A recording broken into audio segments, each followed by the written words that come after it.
रानी साहब, आप हर वक्त शिकार के मूड में क्यों रहते हैं? मैं शिकारी हूँ, आज मुझे दरियाई घोड़े का शिकार चाहिए। तो जंगल में जाके करें ना। गया था जंगल में कल। अच्छा, तो क्या देखा मैंने? ये सारे रास्ते बंद हैं। जंगल के? यानी जंगल में भी कोई जुलूस जलसा था? हाँ हाँ, अब सबको आदत पड़ गई है जलसों की, जुलूसों की, धरनों की, कंटेनरों की। नहीं तो उधर क्यों जलसे जुलूस हो रहे थे जंगल में? तो इधर क्यों हो रहे हैं? मजलूम तो जलसे करेगा, जुलूस निकालेगा।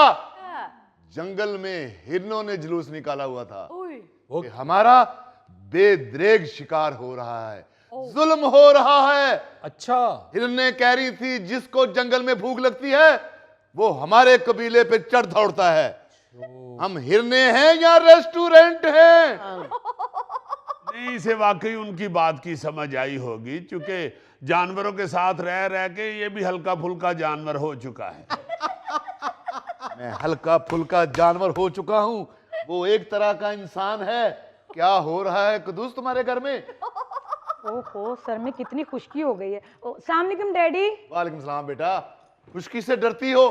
तुम्हारा बाप दरियाई घोड़ों से नहीं डरता और तुम जुओं से डरती हो। तो रानी साहब, ये क्या मुकाबला है दरियाई घोड़ों का और जुओं का? कल मैं गया हूं दरिया पे, तो दरियाई घोड़ा इस तरह दरिया में नहा रहा था जैसे अब्दुल सलाम नहर में नहाता है। मैंने ललकारा दरियाई घोड़े को, मैंने कहा तगड़े हो जाओ। दरियाई घोड़े के पीछे मैं उतरा हूं दरिया में। पानी इतना ठंडा था मैं वापस आ गया। बहुत ठंडा पानी था अब्दुल कुदूस। जाहिर है, और वो भी दरिया का। दरिया का। बेटा को खेस ला दो। डैडी ला दो, ये तो खेस ऊपर लेके घर में भी नहाता है। फिर मुझे झुरझुरी आई कि तुम एक शिकारी हो।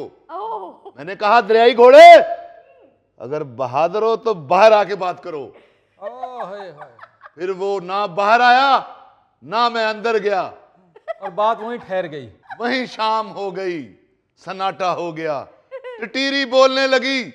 मैंने बंदूक साइड पे रखकर बांसुरी निकाल ली। वाह वाह, देखिए ना, शाम होते ही अपने असली ड्यूटी पे आ जाता है। और गाना शुरू कर दिया। सुन वंजीली दी मिठड़ी तान वे, मैं ता हो गई कुर्बान वे, मैं ता हो गई कुर्बान वे। डैडी, खुदा का वास्ता है, सोच समझ के तो बात किया करें। ओ बेटा सुनो तो सही, मैंने बांसुरी जब बजाई दरियाई घोड़ा तरह निकला, सांप निकल आया। क्या हो गया कदूस, आजकल सांपों को भी बांसुरी और बीन में पहचान ही नहीं रही उनको। जरा उनको देखो, उनके दांत कैसे निकल रहे हैं।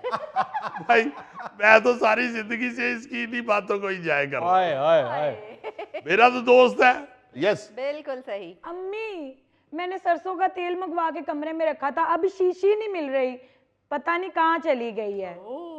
बिटिया रानी, मेरी तरफ क्यों देख रही हो? मैंने कौन सा सर पे तेल लगाना होता है, या मछली तलनी होती है, या पकौड़े निकालने होते हैं? अरे, सिर्फ तेल की बात हुई है और अपनी सारी महरूमियां सुना दी। हाय।